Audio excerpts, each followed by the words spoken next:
Bonjour à tous, merci de nous suivre pour ce flash d'information. Le président de la République, Alassane Ouattara, a procédé à l'inauguration du pont de Cocody, ou le 5e pont d'Abidjan, hier samedi. Long de 630 mètres, ce 5e pont d'Abidjan relie les communes de Cocody et du Plateau. Baptisé pour Alassane Ouattara, ce joyau architectural permettra de décongestionner le trafic sur le boulevard lagunaire et d'accueillir un trafic journalier de 50 000 véhicules. Le président de la République, Alassane Ouattara, au cours de l'inauguration de ce pont, a relevé la transformation et la modernisation de la ville d'Abidjan, le développement des infrastructures sur toute l'étendue du territoire national et exprimé son engagement à poursuivre et intensifier ses efforts pour le bien-être des populations, en particulier la jeunesse. L'INPHB, l'Institut national polytechnique Félix Houphouët-Boigny, va travailler en étroite collaboration avec la Caisse de dépôt et de consignation de Côte d'Ivoire. Les deux structures signent pour un partage d'expérience. Ce qu'il faut également savoir concernant cette actualité, c'est qu'un partenariat fructueux a été donc récemment signé entre les deux entités. Serge Colléa nous en parle. La CDC-CI, la Caisse des dépôts et consignations de Côte d'Ivoire, ouvre ses portes aux étudiants de l'INPHB, l'Institut national polytechnique Félix Houphouët-Boigny. Le directeur général Lassina Fofana et le docteur Moussa Diaby, premier responsable de l'INPHB, ont conclu un accord de partenariat. Nous avons une mission extrêmement importante, celle de contribuer au financement de l'économie et de mobiliser essentiellement des ressources additionnelles.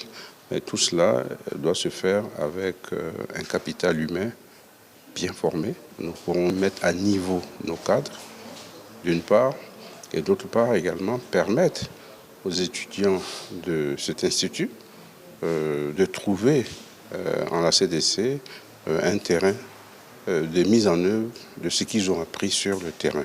L'INPHB, aujourd'hui, pour son développement, a nécessairement besoin d'un rapprochement avec le secteur productif. Ce que nous faisons aujourd'hui est la concrétisation justement de ce plan de développement. L'INPHB se présente comme le fleuron de la formation des ingénieurs et techniciens supérieurs en Afrique, avec un système de qualité.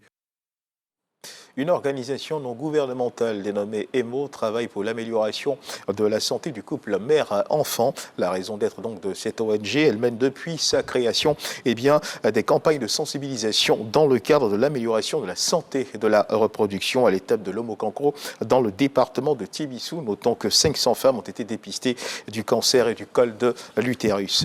Dans l'actualité internationale du côté de la France, en ce début de mois d'août, le pays observe un léger rebond épidémique, une hausse du nombre d'actes médicaux et de passages aux urgences pour suspicion de Covid-19 a été enregistré face à l'apparition d'un nouveau variant surnommé Eris. Ce nouvel arrivant a été ajouté mercredi dernier à la liste des variants à suivre par l'Organisation mondiale de la santé, l'OMS. L'OMS a précisé que le risque pour la santé publique posé par le G5 est évalué comme faible au niveau mondial. Jusqu'à présent, la situation reste sous contrôle, sans tension hospitalière. Il est néanmoins nécessaire de rester prudent et d'anticiper afin de ne pas se retrouver dans une situation alarmante dans quelques mois, préviennent les chercheurs. Puis toujours dans l'actualité internationale du côté du Niger, une délégation de religieux du mouvement wahhabite a été reçue à Niamey hier samedi. Cette délégation a rencontré le Premier ministre Ali Maraman Lamine Zaïn qui les a accueillis sur le tarmac de l'aéroport. Ils se sont entretenus avec le chef de la junte Abdourahmane Tiani en personne au sein du palais présidentiel. Notons que la délégation de religieux du mouvement wahhabite s'est félicitée de la teneur de ces échanges dont ils rendront compte au président du Nigeria, Bola Ahmed Tinubu.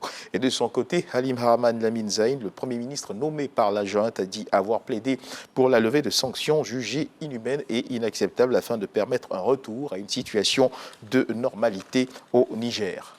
Et on termine ce flash d'information avec cette annonce. Ce 13h, dans le cadre du magazine du dimanche, nous recevons le docteur Kalo Vessali, directeur des services vétérinaires au ministère des Ressources animales et halieutiques. Avec lui, nous parlerons de la peste porcine africaine en Côte d'Ivoire et les risques que cette maladie pourrait avoir sur le développement de l'élevage dans notre pays.